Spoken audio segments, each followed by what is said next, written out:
नमस्ते दर्शकवृन्दहरू, यहाँहरू सबैले स्वागत गरे मेरो भिडियोमा। अहिले यो लमजुङको घले गाउँबाट यो दृश्य देखिरहनु भएको छ।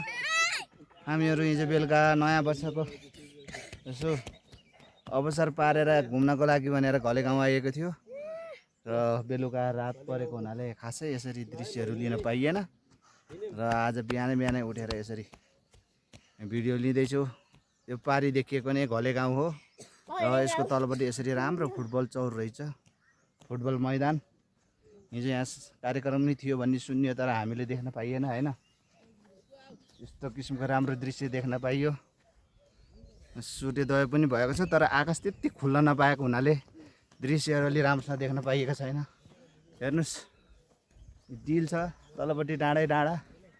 हजुरहरूलाई म देखाउँछु। फेरि डिल भन्दा आफै डिलतिर गइन्छ कि भन्ने डर पनि भयो अलिकति। हेर्नुस्, खाइए भाइ सब खाइ। हामीहरू घले गाउँ घुम्न आएको छौँ। पछाडिपट्टि साडु दाई हुनुहुन्छ, गोरे, विराज, मिस्टर आभ्यन सुनार। बिहानै उठेर हिजो बेलुका आइएको थियो। बिहानै उठेर यसरी हिँड्दैछौँ। अब म तपाईँलाई दय भयो तर आजको अलि आकाश नखुलेको हुँदाखेरि राम्रोसँग अलिकति भ्यूहरू देख्न पाइएको छैन। पारिपट्टि हिमाल पनि देखेछ, म तपाईँलाई देखाइदिन्छु। हेर्नुहोस्, बिस्तारै अलिअलि हिमाल पनि देखिएको छ।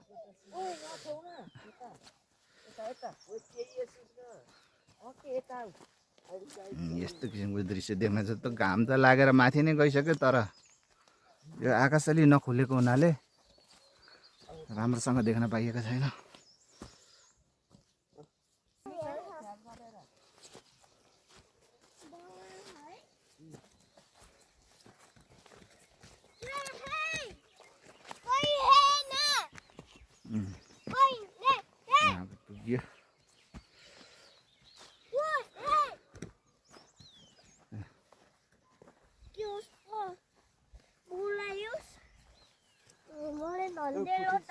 त्यो पारीको चाहिँ घन पोखरा भन्ने त्यही रहेछ कि जस्तो पो लाग्यो त मलाई है। ए कान्छा, के गरेको दाइलाई? टावर त दुईवटा रहेछ, एउटा यता रहेछ एउटा यता रहेछ।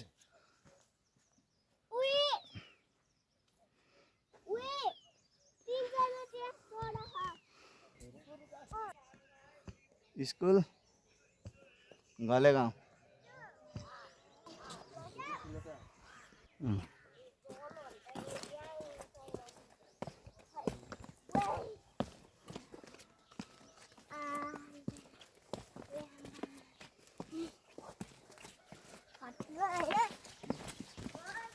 स्वर्गभूमि रङ्गशाला। म हजुरहरूलाई हिजो बेलुका हामी बास बसेको चाहिँ नि होमस्टे देखाउन चाहन्छु। घले गाउँ अभियान।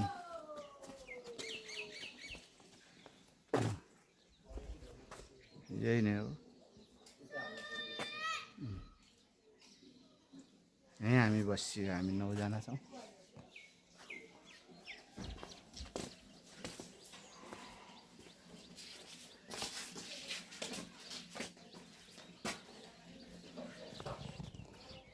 त दर्शकवृन्दहरू, अहिले म घले गाउँमा यो गोरेटो बाटो हिँड्दैछु। यतापट्टि कस्तो किसिमका घरहरू छन् हेर्न अलिकति उत्सुकता लागेको हुनाले यो बाटो हिँडिरहेको छु है।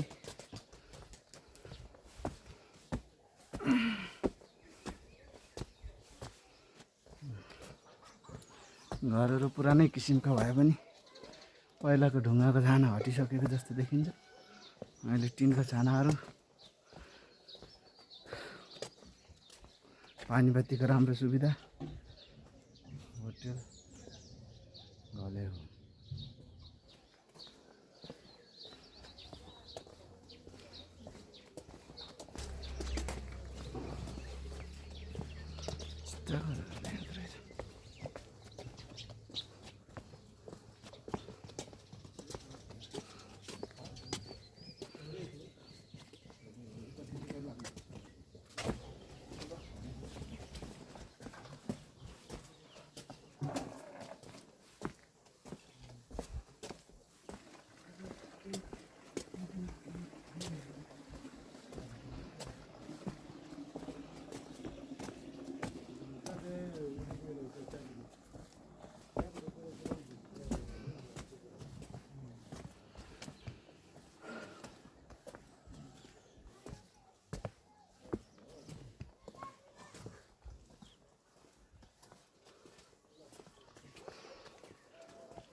पर्यटन सङ्ग्रहालय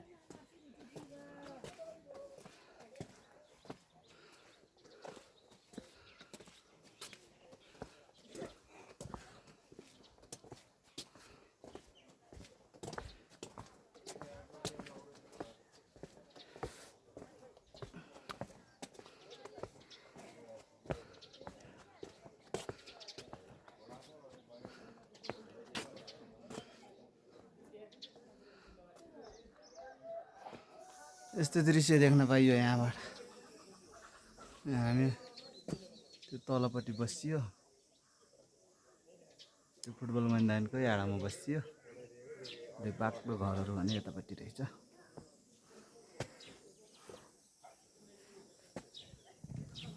घले गाउँ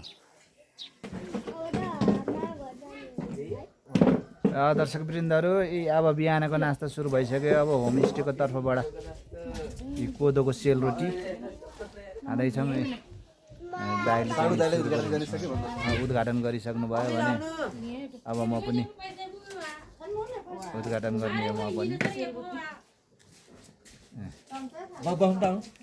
ल हुन्छ अब यसलाई यसरी कोदोको सेलरोटी बिहान सुनारले सर्लकै समाज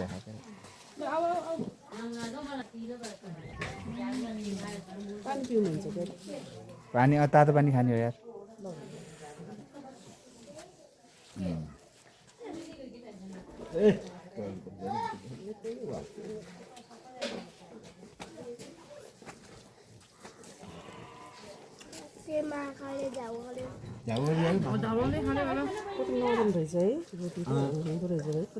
कोदाको रोटी मिठो हुन्छ हाम्रो अगाडि फ्यान्सीको बन्यो भने कोदाको रोटी हाल्छ कस्तो मिठो हुन्छ फ्यान्सीवाला बन्छ मेरो त सेल यस्तो हुन्न भएन जेली हुन्छ बङ्गेरो रोटी हालिदिन्छु मैले दिदीले दिएर आउँछु म यहाँ आउँछु खाऊ कान्छ बनाउनै भन्छ कान्छ फेरि जाऊ त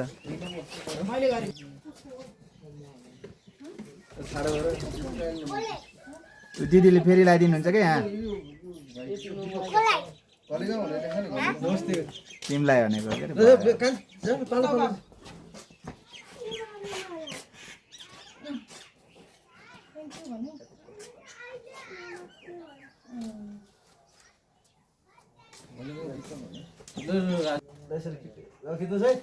हजुर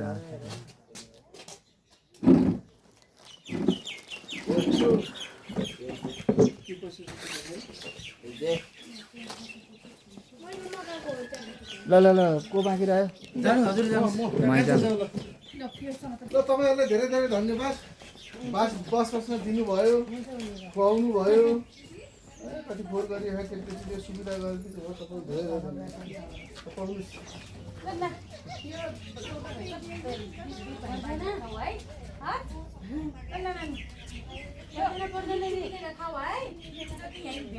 बाबुलाई 100 रुपियाँ नानीलाई 100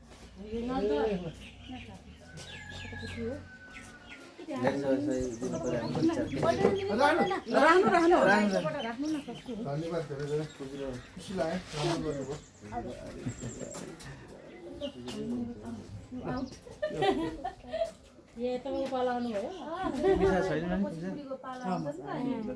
ब्यागै लैदिनु भयो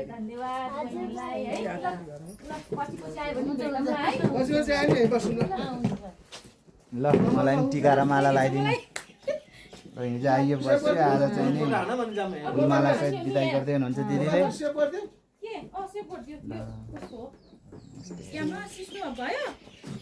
दिदी नै लगाउनु जान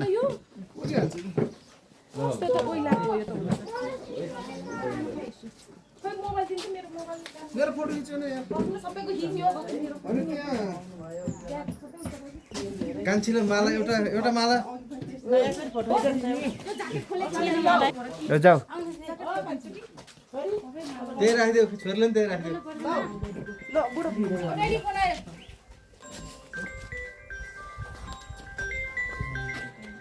ज्याकेट फोटो एकचोटि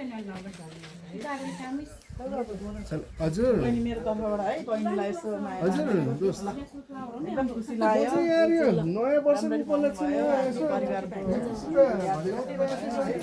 बाबु है सानो राम्ररी पढाओस् अर्को छुट्टी अब आइए यता भने फेरि यो नम्बर अब यहाँ लेखेको नम्बर रहेछ भने हेर्नु। पछि आयो भने ऊ सेभ गरिसकेछ हो ल बहिनीलाई दुःख दिन आउँला नि फेरि पछि हुन्छ हुन्छ नि भाइ भाइले फोटो खिच्न परेन यहाँ तनी ग्रुप यता जानु भयो। घले गाउँ अभियान घर नम्बर 33 होइन बहिनी हजुरको घर नम्बर 33 होमस्टे नम्बर 40 ल बस्छ बा बस्नु त यता पनि कता राम्रो आउँछ बाबु पर्छ होला नि हजुर फोटो खिच्न आइदैन फोटो खिच्न खाने कति खानेको हाने हो यो त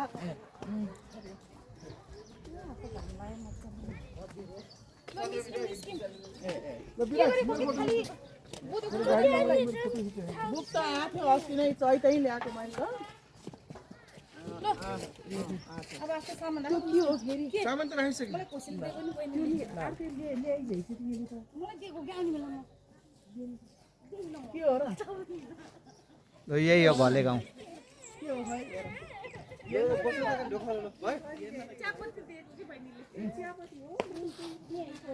वाह मेरो छोराले स्पेसल ल घले गाउँ अहिले गाउँबाट हामी आएर घुमेर अब कता जाने हो जाँदैछौँ हामी दुईटा साडु भाइ साला बाबु सब परिवार फ्यामिली ल ल ल ल यहाँ नि एकचोटि गाडीसँग गरौँ न बाबु सेल्फी ल गरे हा ल ल सेल्फी सेल्फी ल हुन्छ हुन्छ हस् या भिडियो पनि भइरहेछ के अरे